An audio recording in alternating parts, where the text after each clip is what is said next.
하나님께서 오늘 우리에게 주시는 말씀은 마태복음 7장 21절부터 23절까지의 말씀을 통해서 계속해서 우리가 살펴보고 있죠.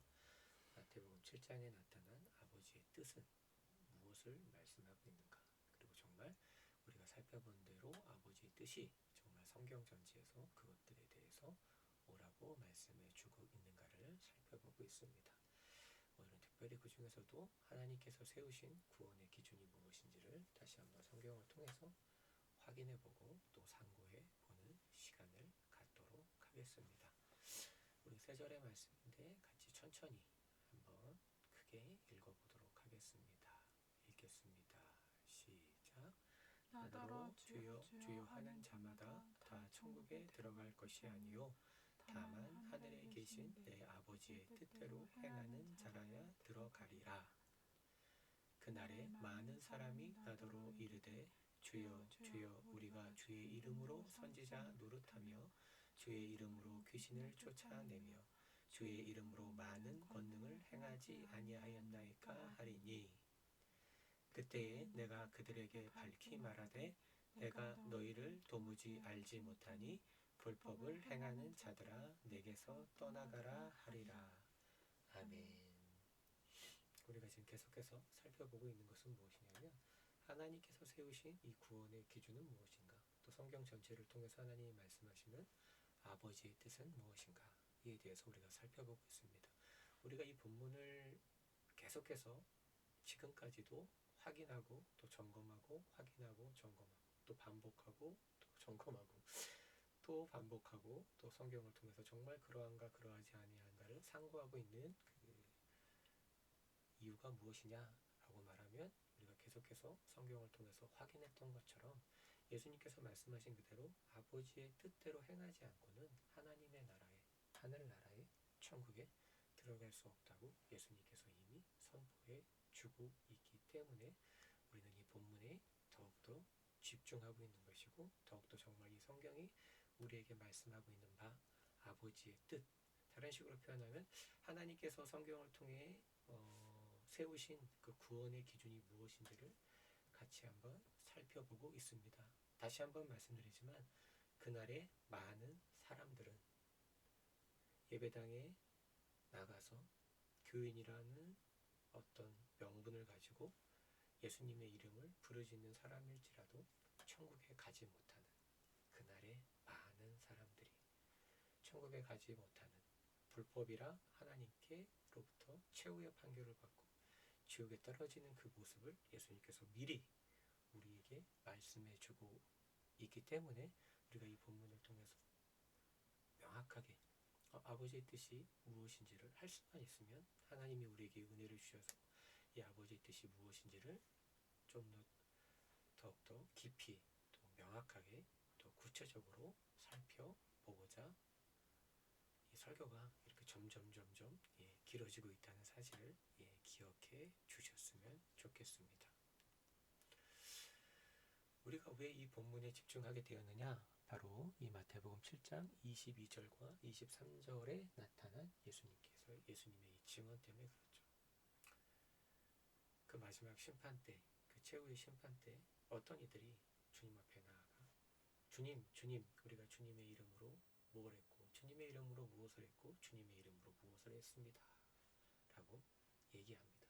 근데 이들의 이 증언은 왜 이렇게 하는 거냐면 자랑하고 싶은 거죠.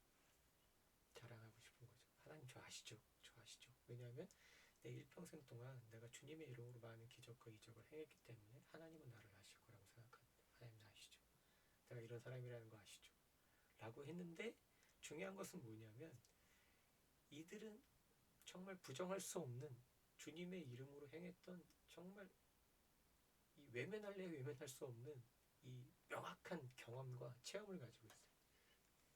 그러니까 이 사람들은 이미 확신에 가득 차 있는 거예요. 그리고 많은 사람들도 저 사람들은 하나님의 종이거나 하나님께서 함께 하신다는 것을 부정할 수 없었던 사람들이었을 것이죠. 그러나 이 본문이 우리에게 주는 충격은 우리가 생각하는 것 이상의 충격이죠.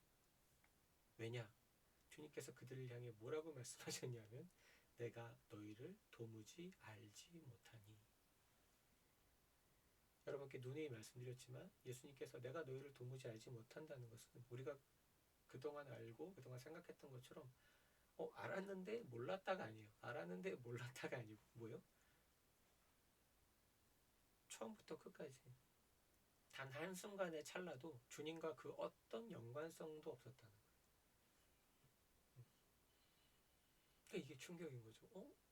주님의 이름으로 우리가 선지자 노릇하는 것을 꿈꿨고 주님의 이름으로 귀신을 쫓아내기 위해서 기도했고 주님의 이름으로 많은 권능을 행하기 위해서 금식도 하고 노력도 하고 정말 우리가 할 수 있는 걸 다 하고 이것만을 바라보고 사는 사람들이 적지 않을 거란 말이죠. 기독교인 중에는. 그리고 이게 어떻게 보면 굉장히 정말 이상적인 기독교인의 모습이라고 생각했는데 주님은 그걸 향해 뭐라고 말씀하시냐면 나와 아무런 상관이 없다라고 말씀하십니다. 그렇다면 하나님께서 이 본문을 우리에게 왜 기록하시고 왜 이것들을 우리에게 말씀해 주실까?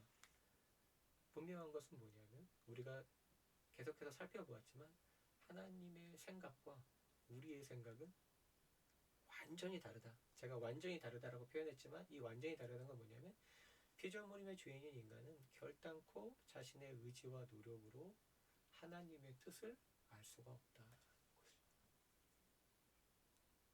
그리고 우리가 그동안 이 본문을 통해서 제가 개인적으로 제일 먼저 번뜩했던 거는 제가 일평생 살면서 내가 이건 하나님의 역사라고 했던 그 모든 것들에 대해서 이제는 아닐 수도 있다라는 생각을 든 거죠. 왜냐하면 인간은 인간이기 때문에 자신에게 주어진 어떤 이 체험이 너무 강력해요. 절대적이에요. 절대적. 심지어 이 체험이 강하면 하나님 말씀도 무시하는 행태를 우리가 많이 봤죠. 나 주의 음성을 들었다. 내가 환상을 봤다. 이런 일이 생겼다라는 사람들의 이 특징을 보면 하나님의 은혜가 그들에게 임하지 않으면 이들에게 있어서 하나님 말씀은 점점점 어떻게 돼요? 의미가 없어져요. 의미가 없어져요. 그리고 이 사람들은 나중에 어떤 일이 벌어집니까? 하나님 말씀과 멀어지죠. 그리고 자신의 체험이 하나님 말씀 위에 서게 되죠. 왜? 나에게 주어진 거기 때문에. 우리는 이것조차도 분별할 수 없어요. 그러니까 이 사람들 똑같았을 거 아니에요. 주님의 이름으로 내가 이런 일을 했더니 이런 일들이 생기니까 이것들이 뭐가 되는 거예요?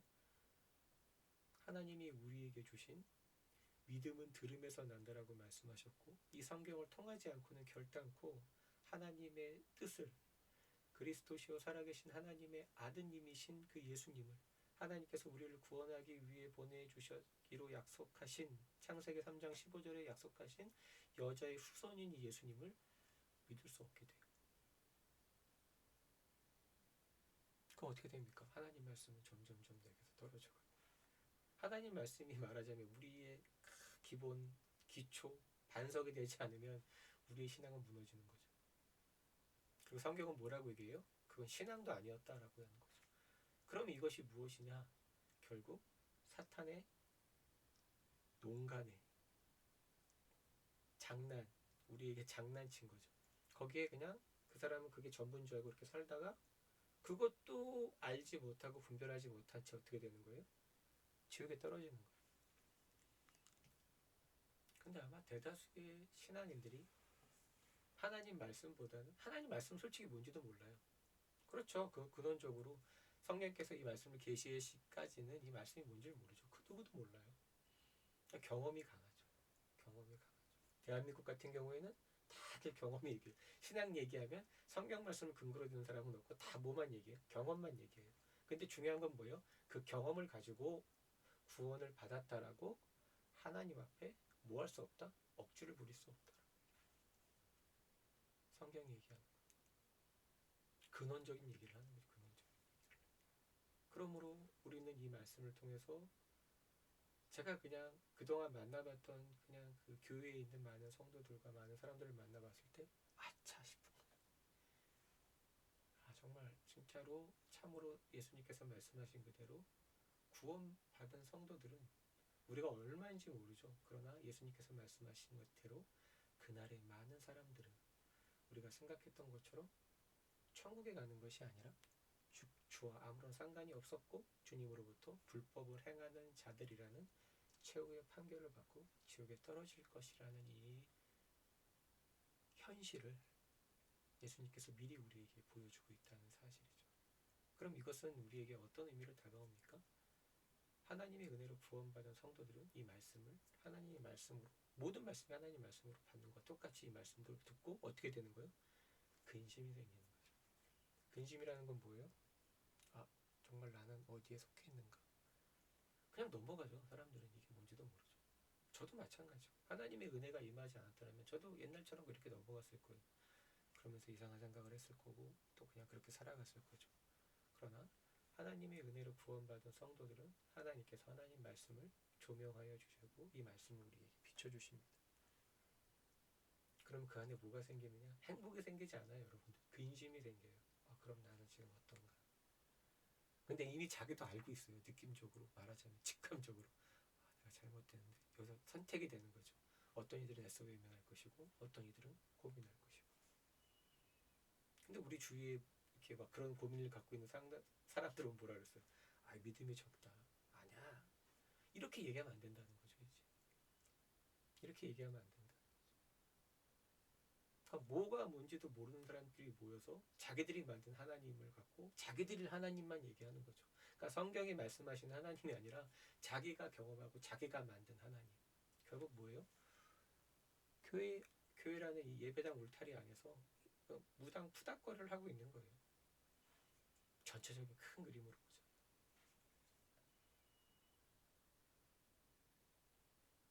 그렇다면 정말 우리가 이 말씀을 통해서 지금 나는 어디에 있는가?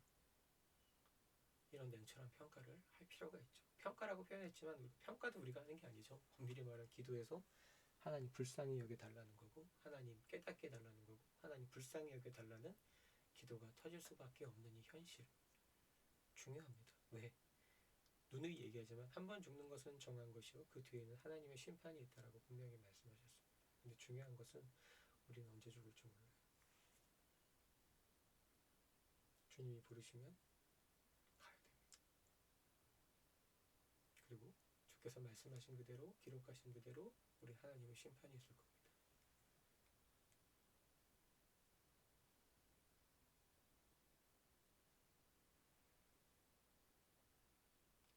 그리고 우리는 그 심판대 앞에서 우리가 그동안 살아왔던 그 경험들을 쫙 얘기할 거죠.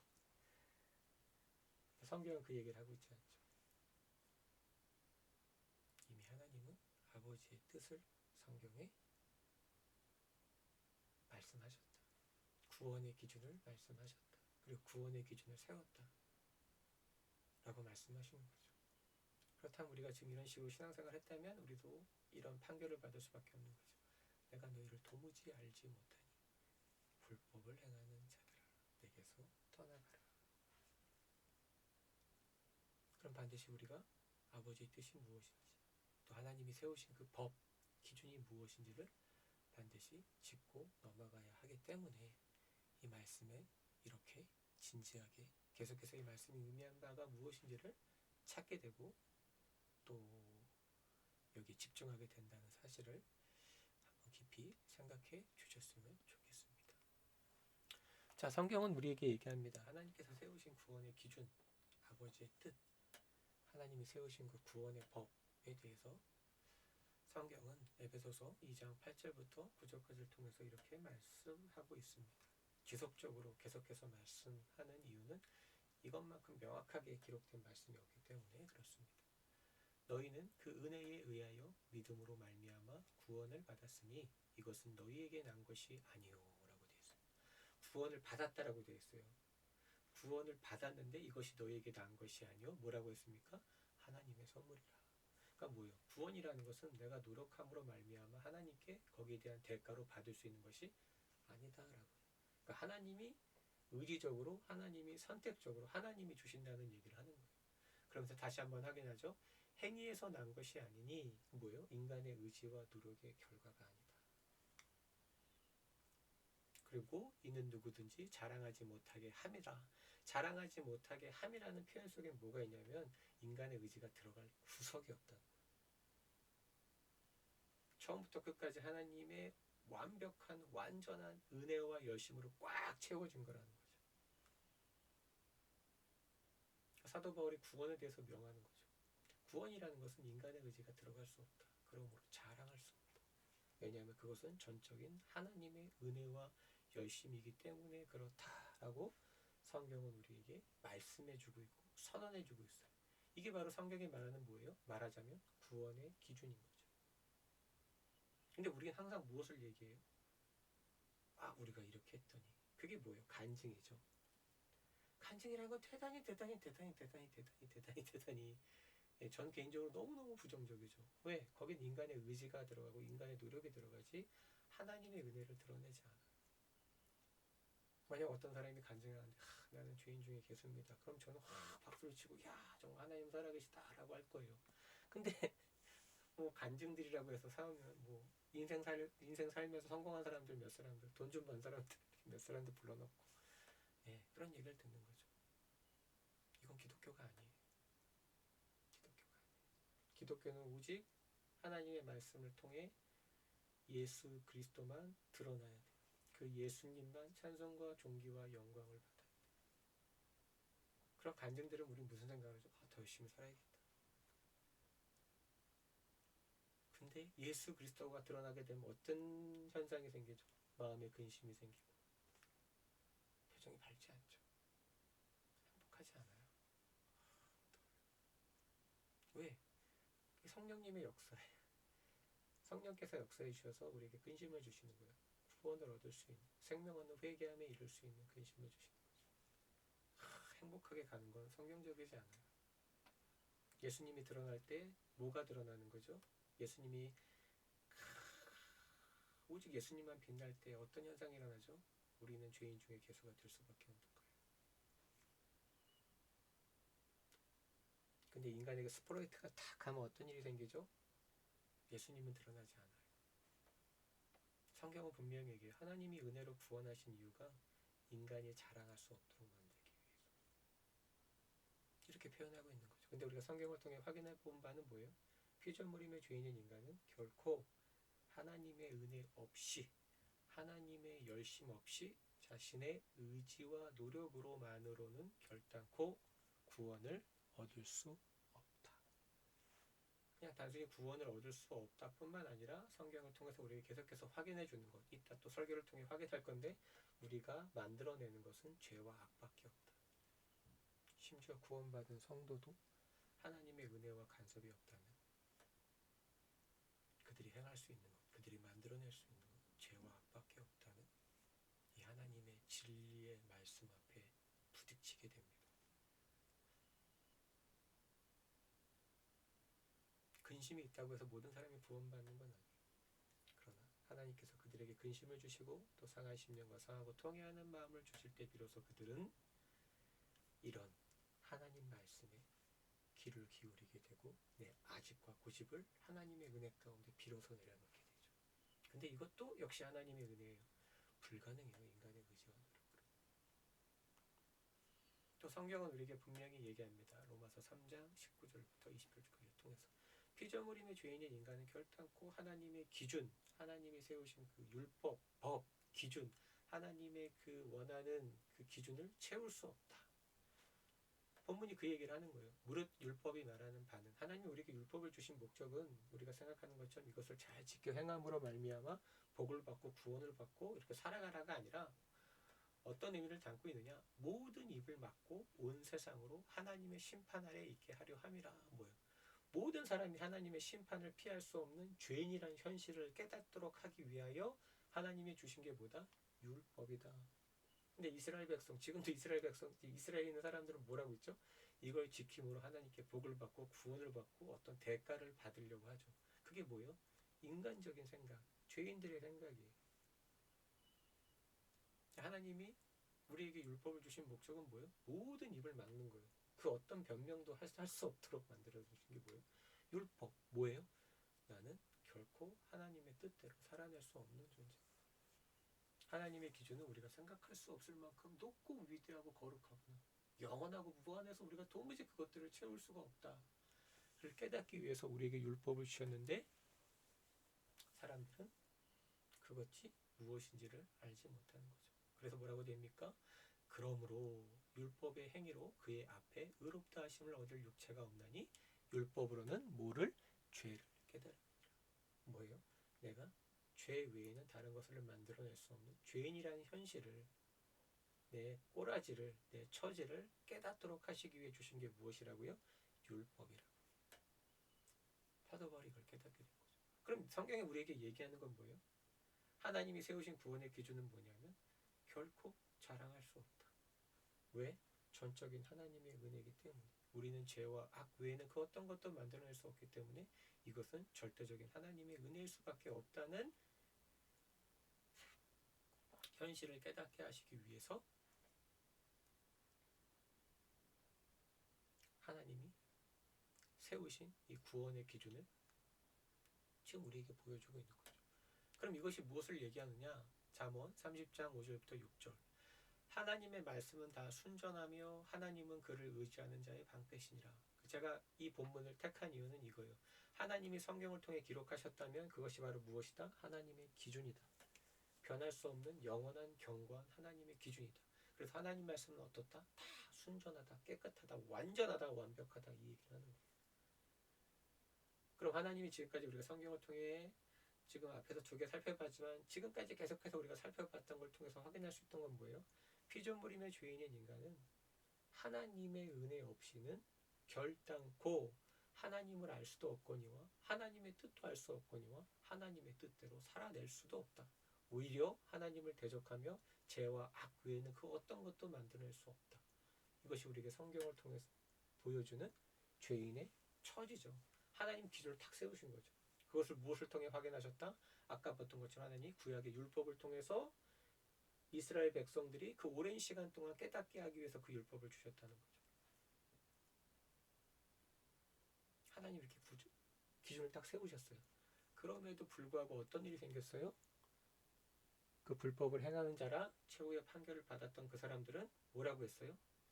주님의 이름으로. 근데 거기는 뭐가 있어요? 내가 이게 포함되어 있는 거죠.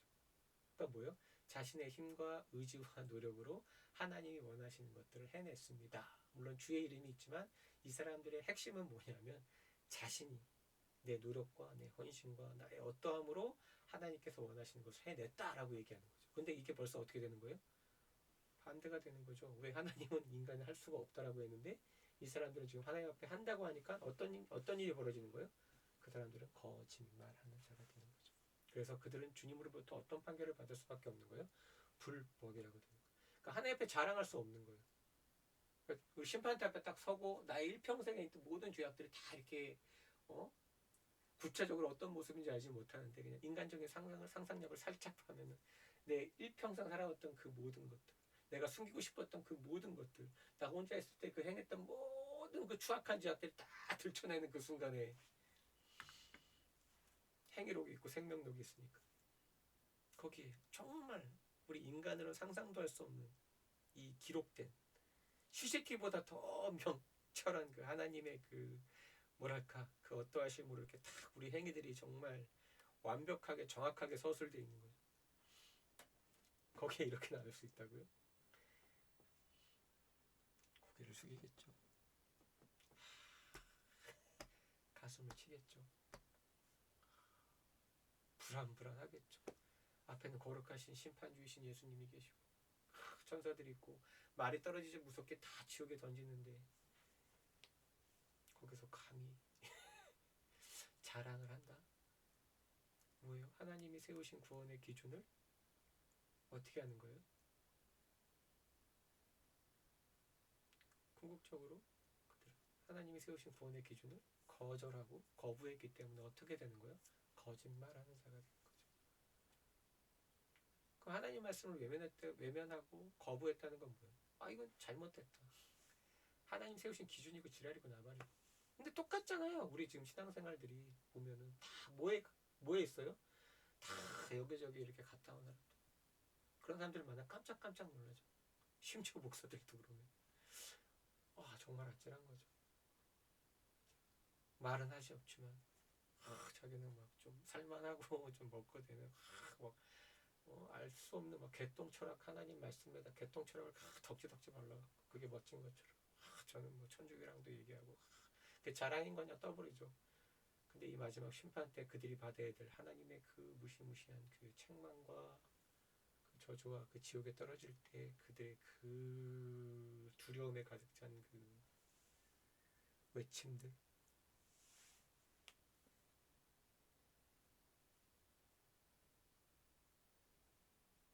그런 생각하면 정신이 번쩍 드는 거죠.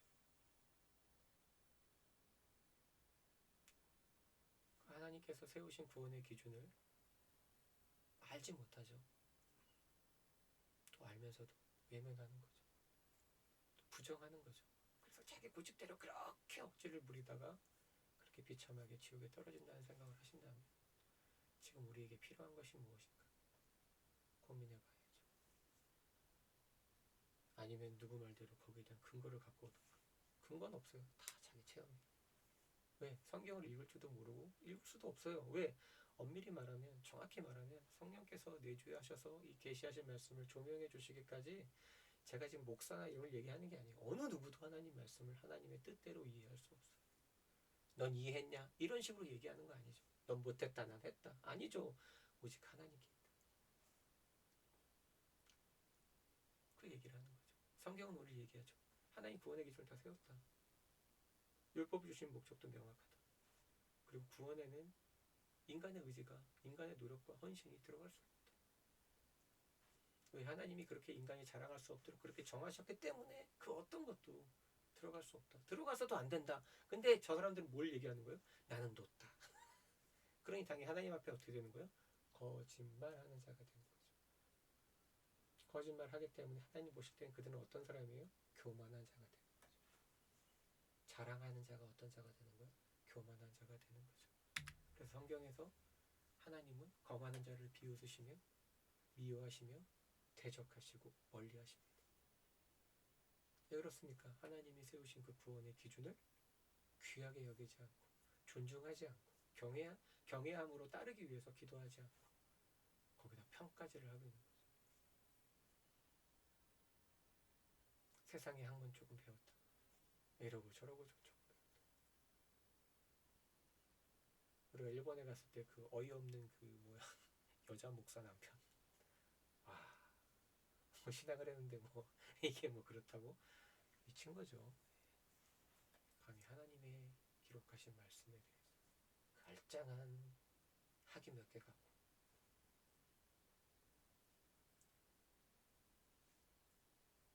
그만 봐도 그 사람이 어떤 사람인지가 나오는 거죠. 근데 거기서 같이 희닥 웃고 이렇게 하라고요? 사회생활 해야 된다고요? 그러다 하나님께 버림받아요. 하나님은 거만한 자를 비웃으시고 그들을 멀리하시고 미워하시고 대적하시고 그들을 지옥에 던지십니다. 왜? 하나님이 세우신 구원의 기준, 하나님의 성경을 통해 세우신 하나님의 뜻과 법을 귀하게 여기지 않았기 때문에, 존중하지 않았기 때문에 하나님은 그들을 미워하시고 대적하시고 마침내 지옥에 던지신다는 사실을 기억하셔야 됩니다. 성경을 통해 보면 이것이 너무도 명확합니다. 하나님이 이 거만한 자들, 교만한 자들 얼마나 미워하시는지. 제가 다니엘서 4장에 있는 말씀을 갖고 왔는데 이 말씀이 좀 독특한 것은 말씀드리다시피 왜 독특하냐면 하나님께서 이 성경을 기록하신 목적은 하나님께서 구원받기로 예정된 성도들을 위해서 준비하신 건데 하나님이 이 얼마나 교만한 자를 미워하시면 하나님께서 특별히 하나님께 구원받지 않는 일반 사람들에게 이 세상 사람들에게 이 느부갓네살 왕을 통하여 하나님이 정말로 교만한 자를 미워하신다는 사실을 이 느부갓네살이 바벨론이라는 자기가 만든 하나님이 허락하신 그 이 제국의 이제 조서를 쓰는 내용입니다. 바벨론이 느부갓네살 왕이 잠을 잤는데 그 잠에 하나님께서 환상을 주셨다. 그 환상을 보면 나무가 있었고 이 나무가 쭉 자라서 하늘의 끝까지 닿고 이 나무가 너무도 아름답고 멋지고 이러다. 근데 갑자기 하늘에서 한 순찰자, 한 거룩한 자가 이 나무를 베어라 라고 해서 그 나무가 잘리고 또 이 구루터기를 남겨라. 그리고 구루터기를 남겨서 거기다 쇠사슬을 묶어서 던져라. 밖으로 버려라. 이런 꿈을 꾼 거죠. 그래서 이제 이것을 다니엘이 이제 하나님의 은혜 가운데 이것들을 이제 해몽해주고, 그리고 이제 이런 모든 일련의 사건들을 이제 느부갓네살 왕이 조서로 쓰이는 내용이에요. 다니엘에서 느부갓네살 왕이 딱 여기까지만 등장을 해요. 그래서 정말로 딱 1년 뒤에 그 하나님께서 말씀하신 그대로 이루어지는 그 사건을 다루고 있습니다. 그 내용은 뭐냐면, 이제 하나님께서 이 느부갓네살 왕의 왕권을 일정 기간 동안을 뺏으신 거예요. 그래서 그 나무를 통해서, 그 나무가 잘리는 걸 통해서 그런 것들을 보여주셨고, 이 느부갓네살 왕이 이제 하나님께서 정하신 그 때까지 이제 비참한 삶을 살아간다는 것을 하나님 미리 보여주시는 거죠. 그래서 이제 딱 그 해몽을 한 뒤에 12달이 흐른 뒤에 이제 이 느부갓네살 왕이 이 바벨론 성에서 이렇게 탁 이 바벨론 왕국을 탁 바라보면서 이제 교만한 마음이 있는 거죠. 이게 그 내용이에요. 이 큰 바벨론은 내가 능력과 권세로 건설하여 나의 도성을 삼고 이것으로 내 위엄과 영광을 나타낸 것이 아니냐. 이제 이런 생각을 했었고, 이게 이제 입 밖에 나오는데 이게 나오기도 전에 어떤 일이 생기냐, 갑자기 저 위에서 음성이 들리는 거죠. 느부갓네살 왕아, 나라와 왕위가 내게서 떠났느니라 라고 되어 있어요. 근데 다니엘서 1장에 보면 어떻게 되어 있냐면, 하나님께서 느부갓네살에게 이스라엘에 내준 것을 허락하셨다라고 되어 있어요. 그러면 성경이 우리에게 얘기하는 건 뭐예요? 느부갓네살이 통치하는 게 아니고 하나님이 이 우주 만물을 통치한다고 말씀하고 있는 거예요. 계속해서 선언하고 있는 거예요. 근데 지금 느부갓네살 왕은 모르죠. 당연히 하나님의 자녀가 아니니까 당연히 모르죠. 그래서 뭐예요? 아, 내가 이렇게 열심히 했기 때문에 내가 이런 위대한 제국을 만들었다라고 이제 교만해 있을 때 하나님께서 말씀을 하십니다. 그러면서 이제 하나님께서 그 꿈을 해몽해 주신 대로 그대로 말씀해 주시고 이제 그대로 성취해 주십니다. 그래서 하나님께서 이렇게 말씀하시는 겁니다.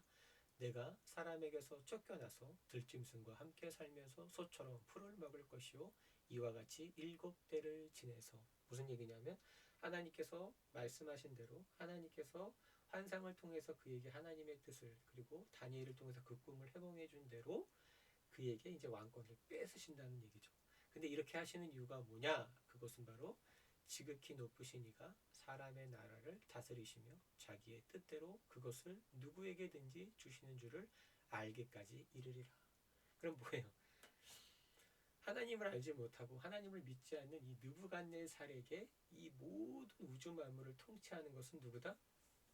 하나님밖에 없다. 인간의 의지로 네가 여기까지 온 게 아니라 내가 그것을 너에게 허락했기 때문에 이스라엘이 너에게 붙은 거고, 네가 이렇게 큰 나라를 통치하게 됐다는 이 현실을 깨닫게 해주시기 위해서 하나님께서 특별히 느부갓네살과 이들의 이 다니엘서 보면 그 왕들에게 하나님의 이 전능하신 거의 주권적인 통치를 보여주시는 장면이에요.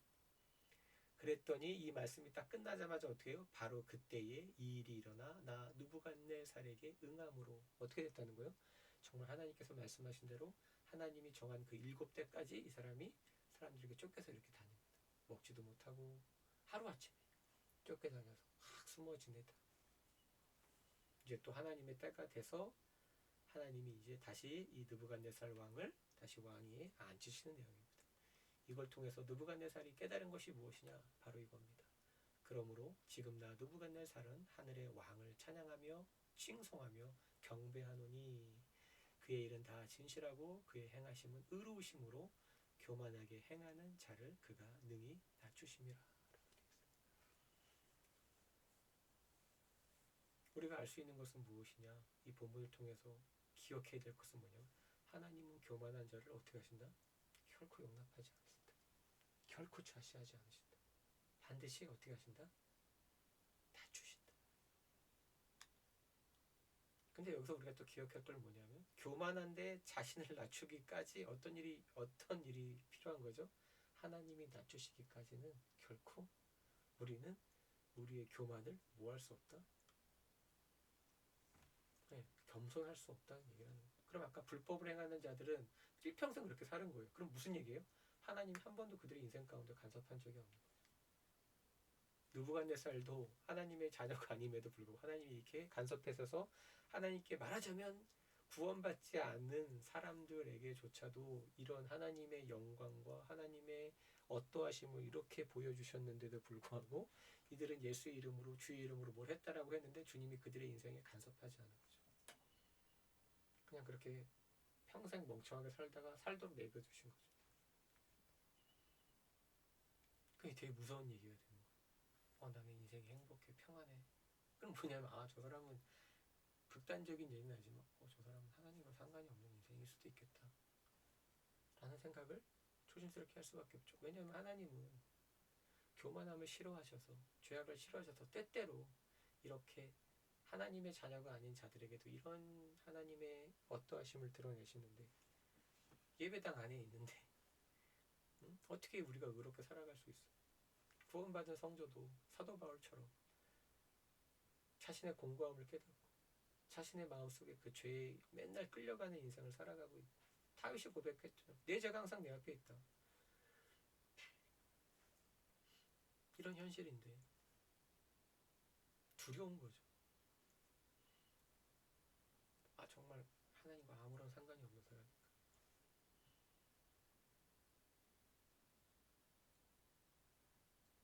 하나님께서 우리에게 말씀하고 있는 건 뭐예요? 하나님은 교만함을 정말 싫어하시는 거예요. 근데 그 교만함이 뭐라고요?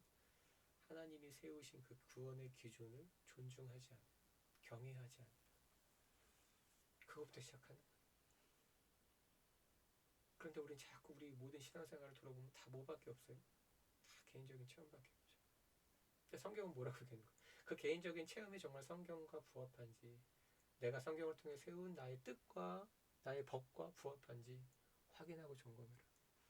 하지만 인간은 교만하고 완악해서 안 하죠. 내 인생 내가 살게 알았어. 그 사람들이 그렇게 말하는 사람들의 인생들을 전 이미 알아요. 성경을 통해서도 확인됐고 그 다음에 교회사를 통해서도 확인됐고 그리고 제가 주위에서 봐도 그렇구나. 그럼 그 사람과 멀어지는 거죠. 왜? 망할 게 뻔한데. 이건 단순히 그 사람을 모독하는 게 아니고 하나님만이 그것을 해결할 수 있다는 사실이죠. 근데 하나님께서 구원하기로 작정한 백성들이라면 그렇게 얘기할 수 없는 거예요. 하나님 그렇게 내버려 두지도 않고 내가 피값 주고 산 내 새끼인데 그렇게 두시겠어요? 아니라고요. 두실 수 없어요. 교만함이란 하나님께서 세우신 그 구원의 기준을 귀하게 여기지 않고 존중하지 않고 경외하는 마음으로 읽지도 않고 따르지도 않는 그 모든 것을 얘기합니다. 근본적으로. 또 성경에 교만에 대한 얘기가 나왔는데 이번에는 이제 다윗입니다. 다윗. 여러분 너무도 잘 아는 것처럼 다윗이 이제 인구조사를 하죠. 근데 이 인구조사를 한 것도 너무도 놀라운 거죠. 우리가 아는 것처럼 다윗의 큰 죄악 중에 하나가 뭐였죠? 유부녀를 자신의 권력으로 강간하고 이것이 뽀록날까봐 거짓된 괴계를 확 부리다가 결국은 어디까지 가요? 살인까지 갔죠. 그냥 한순간에 정력이 일어났는데 그 정력이 어디까지 가는 거예요? 살인까지 가는 거예요. 그것도 우리가 기억해야 되는 거죠. 우리가 대수롭지 않게 생각했던 그 자그마한 죄가 우리 인생을 말아먹는 거죠. 그래서 이제 다윗이 시편 51편에 하나님께 막 통회하고 자복하고 정말 놀라운 구원의 정말 회개의 역사가 일어나죠. 하나님의 은혜 가운데. 그런데 거기서 또 끝난 게 아니라 다윗이 또 그것과 다르지 않은 똑같은 패턴의 죄악을 집니다. 그게 바로 사무엘하 24장입니다. 성경이 우리에게 얘기하는 거.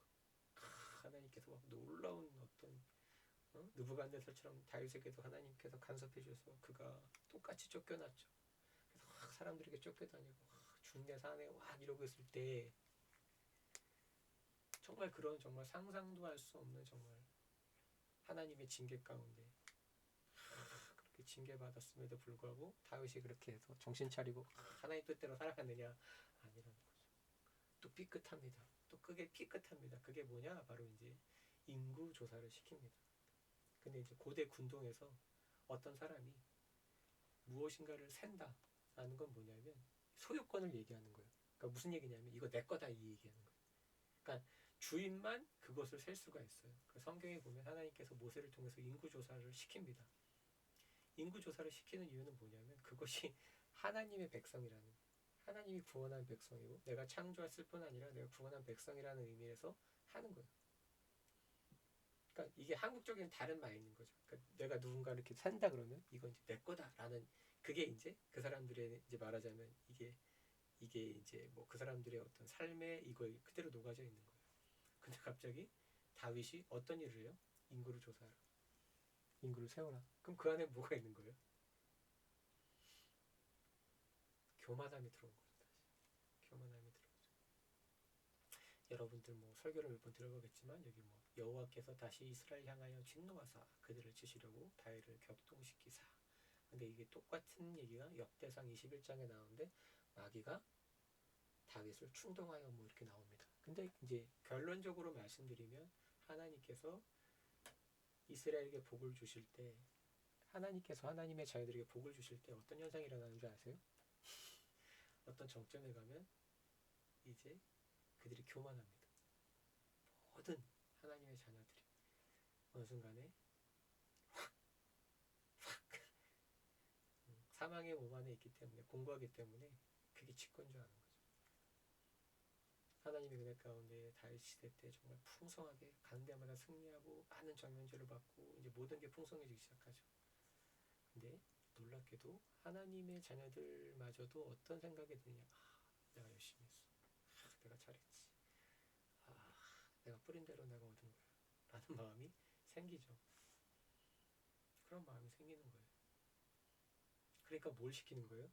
야, 내 백성이 얼마인가 한번 보자. 세어보자. 이렇게 나가는 거죠. 그 처절한 하나님의 정말 무시무시한 징계의 채찍을 맞고 정말 정신이 번쩍 들어서 다시는 그런 일을 하지 않을 것 같은 다윗이 또 어떤 짓을 해요? 하나님 앞에 교만을 합니다. 인구조사를 하라는 건 뭐예요?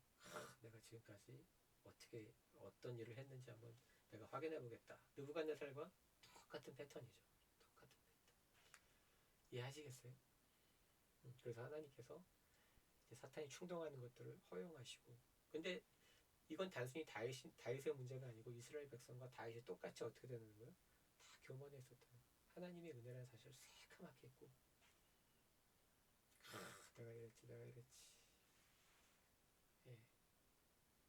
사탄의 거짓말에 하나님 세우신 구원의 기준이 있음에도 불구하고 그걸 자꾸 이제 외면하는 거죠. 먹고 살만하면 다 이지랄 하는 거예요. 우리도 마찬가지일 거예요. 정말 깨어서 기도하는 방법 외에는 방법이 없습니다.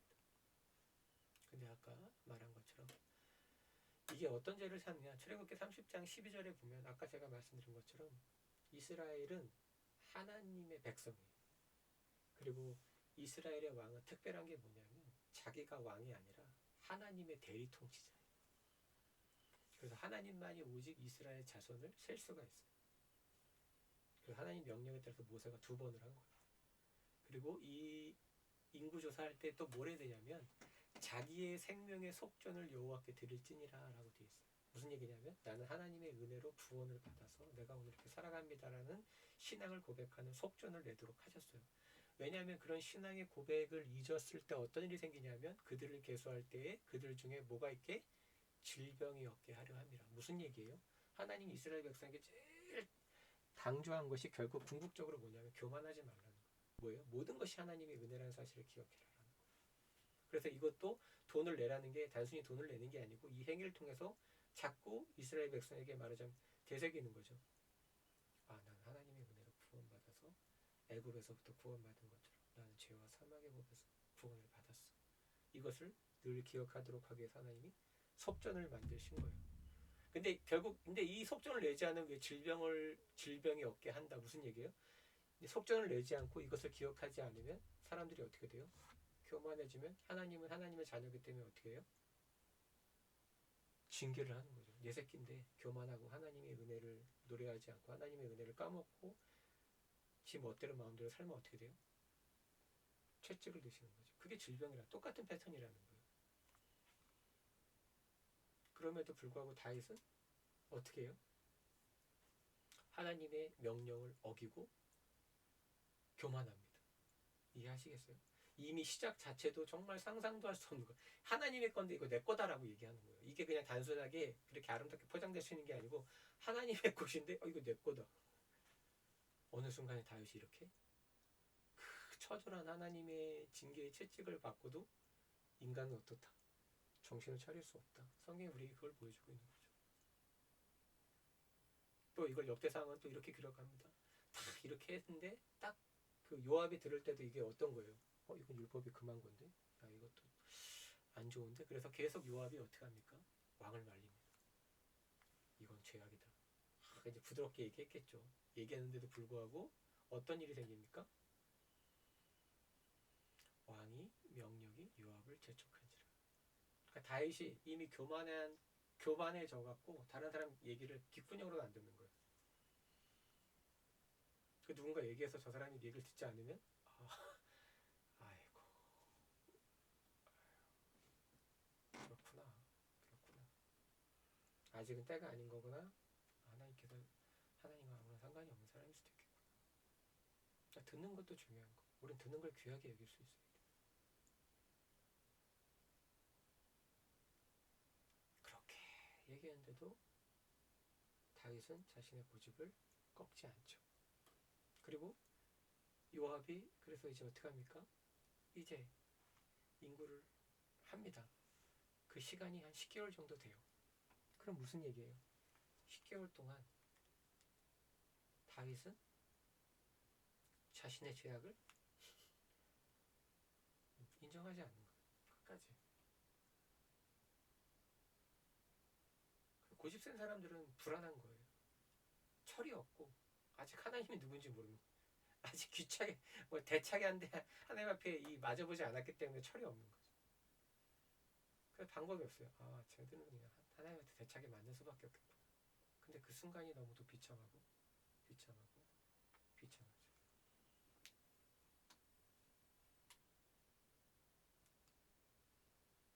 하나님 이렇게 다른 사람을 통해서 말씀해 주셨고, 또 우리가 여기 본문에 기록되어 있지 않지만 시편 32편의 기록대로 하나님은 하나님의 자녀들이 고집 부리고 건방을 떨 때 어떻게 하신다고? 주의 손으로 주야로 누르신다고 그러죠. 왜? 그렇게 살면 안 되니까. 근데 그 10개월의 시간 동안 밧세바를 강간했을 때와 똑같은 패턴이 나오죠. 하나님이 주야로 눌렀을 거 아니에요. 양심의 죄책도 주고 불안감 주는데도 계속해서 어떻게? 의로운 척하고 멋진 척하고. 여기도 10개월의 시간 동안 하나님께서 그냥 내버려 두셨겠어요? 아니죠. 시편 32편에 기록한 것처럼 하나님께서 이스라엘을 통치하라고 대리 통치하라고 맡겨놓은 놈인데 지멋대로 하면 어떻게 해요? 돼요 안 돼요? 주야로 누르셨겠죠. 그럼에도 불구하고 끝까지 뭐 하는 거예요? 자신의 죄악도 보지 않고 다른 사람 얘기도 듣지 않고 몰라 내 멋대로 할 거야. 내가 알아서 할 거야. 고집을 부리죠.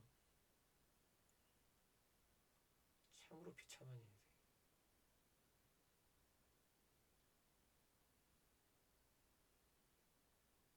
인간적으로 표현하면 정도껏 해야지. 알량한 자존심 하나 때문에 자신의 영혼을 지옥에 던지는 그런 미련하고 어리석은 사람들이 얼마나 많은지요. 그 10개월의 시간 동안 회개하지 않는 이 모습을 봅니다. 자, 성경이 우리에게 얘기합니다. 하나님은 교만함을 싫어하신다.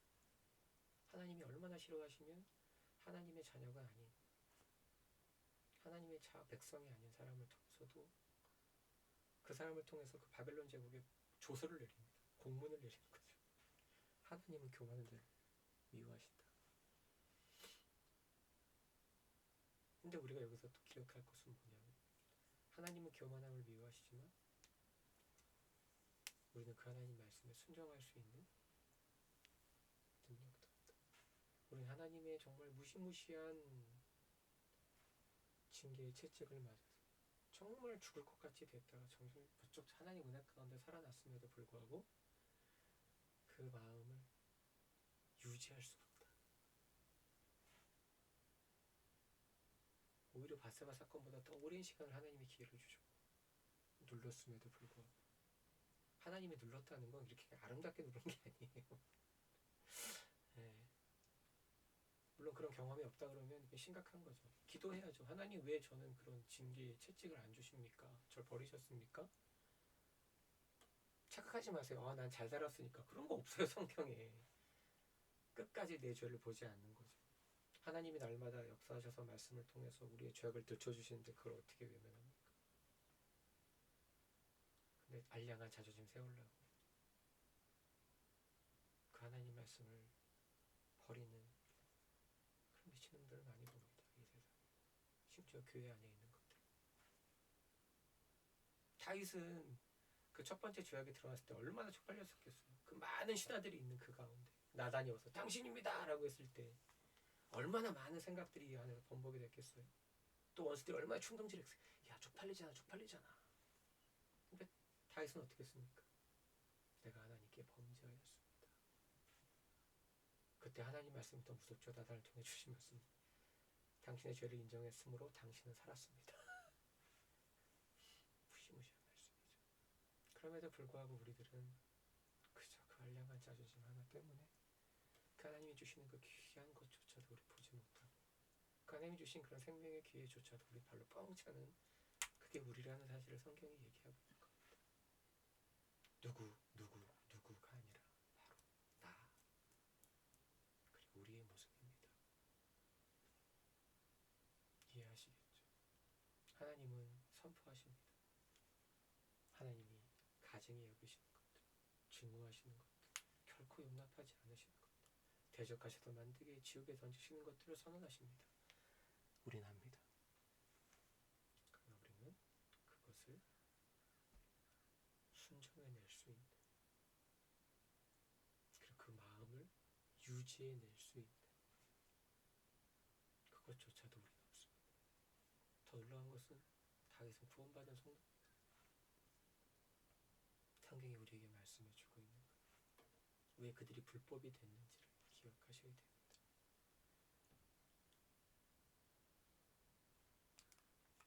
언제 회개하느냐? 사무엘하 24장 13절에 보면 하나님께서 물론 이전에도 한번 회개를 합니다. 그러나 하나님은 하나님의 자녀가 잘못했을 때 하나님의 방식대로 하나님이 징계하십니다. 그래서 하나님이 갓선지자를 통해 세 가지를 주십니다. 첫 번째 여기 나온 것처럼 7년 동안 기근이 있을 것이다. 두 번째 네가 또 네 아들에게 반란당한 것처럼 3개월 동안 또 너도 반란당할 것이다. 세 번째 전염병이 있을 것이다. 아까 얘기했죠. 하나님이 세우신 그 인구를 조사할 때 하나님 명령에서 인구를 조사할 때도 뭘 해야 된다? 속전을 해야 된다. 이것이 하나님의 은혜임을. 근데 그것을 하지 않을 때 하나님 뭘 주신다? 질병을 주신다고 했죠. 그래서 어떻게 했습니까? 다윗은 어떤 선택을 했죠? 결국 자기한테 피해오는 건 하지 않고 그냥 하나님 이것까지 다 아신 거예요. 그러니까 단순히 다윗의 잘못이 아니고 다윗은 이스라엘을 대표하는 거고 이스라엘이 이렇게 교만하기 때문에 하나님이 어떻게 하셨다? 징계를 내리신 거죠. 하나님의 자녀에게 주시는 사랑의 은혜. 하지만 너무도 아프죠. 그냥 아픈 게 아니고 정말 우리가 상상할 수 없을 정도로 끔찍하고 생각하고 싶지도 않은. 그래서 어떻게 됩니까? 다윗이 세 번째를 택하게 되고 그때야 비로소 어떤 일이 생깁니까? 다윗이 회개를 합니다. 우리 같이 한번 읽어보겠습니다. 시작. 다윗이 백성을 치는 천사를 보고 곧 여호와께 아뢰어 이르되 나는 범죄하였고 악을 행하였거니와 이 양의 무리는 무엇을 행하였나이까? 청하건대 주의 손으로 나와 내 아버지 집을 치소서. 회개를 했습니다. 근데 그 회개가 말하자면 온전한 회개가 아니었다는 거죠.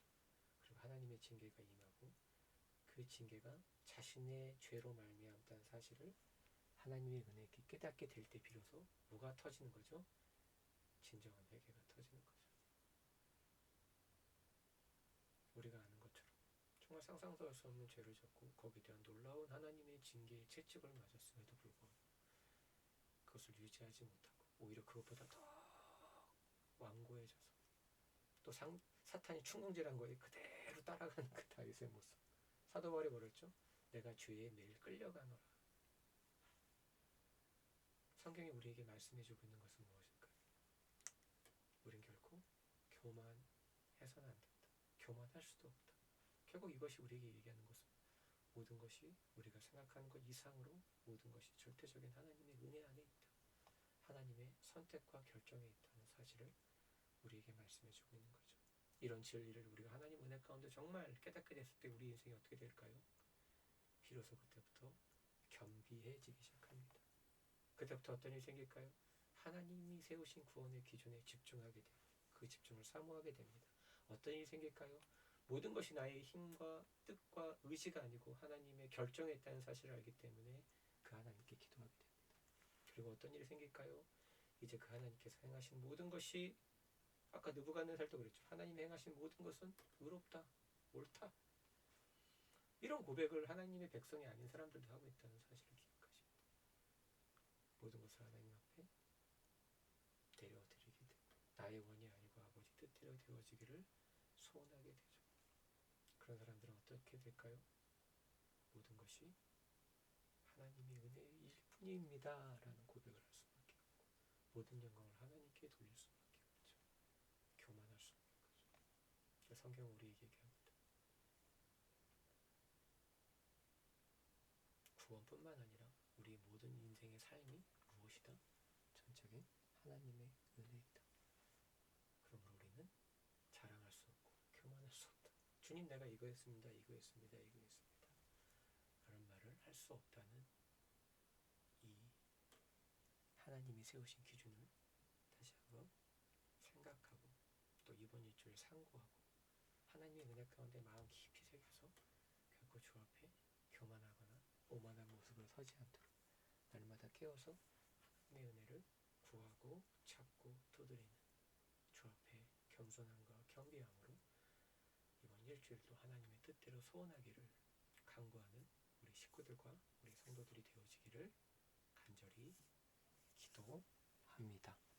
기도하겠습니다.